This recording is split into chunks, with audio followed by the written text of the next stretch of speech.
Hi. Nandito na pala yung bahay nila. Tara, pag uwan, di mabasa ni sila. Oh, halo, isa sitwasyon in tawon.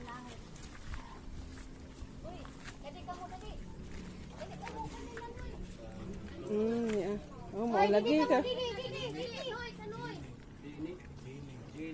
Pads, paingin na. Oy, didi ka mo. Ayaw ka mo didi. Ako na lang anak pads ka na lang kain. Hindi man ka mo api. Bali mga idol, ito na yung tutulungan natin, si Jenriel. Ito yung sitwasyon niya rito.